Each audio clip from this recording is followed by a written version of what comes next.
थाना प्रभारी नवाबगंज की मिलीभगत से स्टे की जमीन पर कब्जा। उत्तर प्रदेश के प्रतापगढ़ के कुंडा नवाबगंज थाना क्षेत्र के अंतर्गत ग्राम परियावा पाईगंज निवासी रामचंद्र अग्रहरी ने थाना प्रभारी नवाबगंज को लिखित प्रार्थना पत्र देकर अवगत कराया कि महोदय, मेरी जमीन पर मुकदमा शिव बाबू उर्फ गूंगे सोनकर पुत्र मेवालाल सोनकर से चल रहा है और हमारी जमीन पर शिव बाबू उर्फ गूंगे द्वारा छप्पर डालकर कब्जा किया जा रहा है, जबकि उस जमीन पर कुंडा न्यायालय द्वारा स्टे जारी है। इस पर थाना प्रभारी नवाबगंज ने विपक्षी राम बाबू को बुलाकर स्टे के कागज देखने के बाद मना कर दिया कि कोई छप्पर या किसी तरह का कब्जा नहीं किया जाएगा, लेकिन उसके उलट दूसरे दिन ही विपक्षी शिव बाबू उर्फ गूंगे सोनकर ने अपने परिवारजन के साथ मिलकर छप्पर रख लिया। इस पर थाना प्रभारी को पुनः अवगत कराया गया तो थाना प्रभारी ने कहा मामले को कल देखेंगे, अभी हम कुछ नहीं कर सकते, जबकि थाना प्रभारी को पहले से ही पूरी जानकारी है। अब ऐसे में थाना प्रभारी की मिलीभगत से विपक्ष कब्जा कर रहा है या नहीं, यह तो कोई भी बता सकता है। फोन द्वारा मामले की जानकारी पुलिस अधीक्षक प्रतापगढ़ को अवगत कराया जा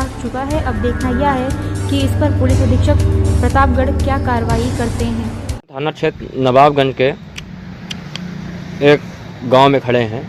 एक वयोवृद्ध हैं, ये इनकी ज़मीन पर अवैध रूप से इनके पड़ोसी दबंगई से कब्जा कर रहे हैं, जिसमें कि माननीय न्यायालय का स्थगन आदेश है। उस स्थगन आदेश को भी इलाकाई थाना नवाबगंज नहीं मान रही है।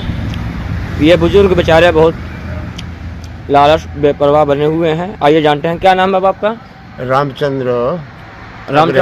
अच्छा, कहाँ के रहने वाले हैं? हम मुरस्सापुर परियावा, थाना नवाबगंज ही पड़ता है। जी हाँ, गुल्लही बाग। क्या समस्या है? आपकी ज़मीन पर कौन अवैध हस्तक्षेप कर रहा है? कौन कब्जियाने की कोशिश कर रहा है? कौन कब्जा कर रहा है? शिव बाबू उर्फ गूंगे। शिव बाबू और गूंगे सनाफ मेवालाल किस प्रकार का कब्जा कर रहे हैं? वो जबरन वही, मतलब हमारी ज़मीन पे खाली पड़े उस पर जो है अपना छप्पर रख कर कब्जा कर रहे हैं। छप्पर का कब्जा कर रहे हैं जी। अच्छा, तो इसकी शिकायत आपने थाना प्रभारी नवाबगंज को दी? जी जी जी। क्या कहा थाना प्रभारी नवाबगंज ने? उन्होंने हमको भी बुलाया, कागज देखा, हमारा कागज देखा, कोर्ट का ऑर्डर देखा। हाँ। और उस विपक्षी को भी बुलाया। हाँ। उसको मना किया कि वहाँ छप्पर मत रखना। हाँ। ये कल की बात है। हाँ। और लेकिन शाम को लगभग 6 बजे। जी हाँ। हाँ। वो घर भर का मतलब है कि घर भर परिवार में 4-5 भाई हैं, उनके बच्चे 10, 12 और 15 हो ही जाते हैं। हाँ। से उठा करके और छप्पर रख दिया। जी हाँ। तो इसकी पुनः शिकायत आपने बताया कि आपके मना करने के बावजूद थाना प्रभारी महोदय ये छप्पर रख लिए हरंगाई गुंडाई के दम पे। आपने इसकी शिकायत दोबारा की? जी। तो क्या कहा प्रभारी जी ने? प्रभारी जी थाने पर नहीं मिले। हाँ। वो बाहर से। हाँ। मैं थाने पर गया तो वहाँ जो महिला जो सिपाही आरक्षी थी, देख रही थी पहरेदारी। हाँ। उन्होंने हमको बताया, कंप्यूटर कक्ष में भेजा। हाँ।